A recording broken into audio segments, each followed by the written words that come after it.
Kumusta, mahal na mga taga-subaybay, muli kong tinatanggap kayong lahat sa aking channel. Ngayon, ibabahagi ko sa inyo ang isa pang kahangahangang larawan mula sa Tugba Buyak Ustan. Nagkaroon ng reaksyon sa sitwasyon sa tahanan ng matagumpay na aktres na si Tugba Buyak Ustan. Inilathala ni Tuba Buyak Ustan ang mga sandaling tumatakbo siya sa bahay kasama ang kanyang cute na kaibigan. Nagkaroon ng maraming reaksyon sa sitwasyon ng tahanan. Okay, pero bakit kasama yun? Ito ay exhibitionism. Si Tugba Buyak Ustan, na gumawa ng pangalan para sa kanyang sarili sa kanyang pribadong buhay pati na rin sa kanyang karera, ay naging mainit na paksa sa pagkakataong ito sa kanyang post sa social media.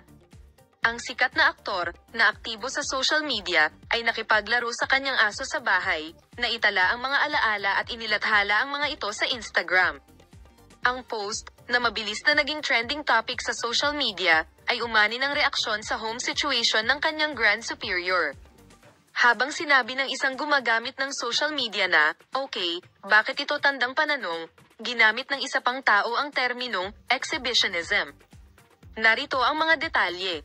Ang sikat na aktres na si Tuba Buyak Ustan, na gumawa ng pangalan para sa kanyang sarili sa kanyang personal na buhay pati na rin sa kanyang karera, sa kanyang kamanghamanghang pag-arte na nanalo sa isipan ng mga tao sa maraming serye sa TV na kanyang pinagbidahan, ay nakilala na ngayon sa kanyang social media post. Bigyan natin ng pansin ang bilang ng mga tagasunod ni Tugba Buyak Ustan, na aktibong gumagamit ng social media, higit sa 10 milyon.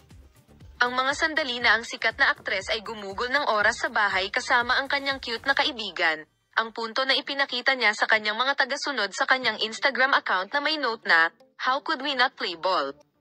Mabilis na kumalat sa social media sa loob ng maikling panahon ang video, na inilathala rin ng maraming magazine at fanpage.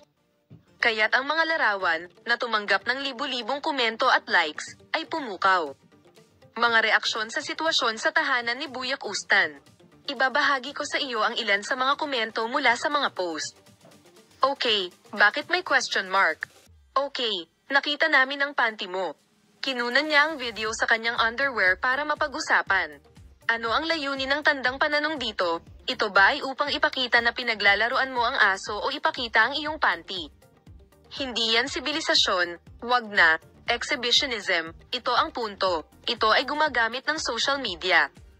Okay, pero kapag sinabi ko kung bakit, may ibang gumagamit ng expression na ito, exhibitionism. Manatiling nakatutok sa aming channel para sa pinakabagong balita at pinakabagong mga post mula sa Tuba Buyak Ustan. Paalam.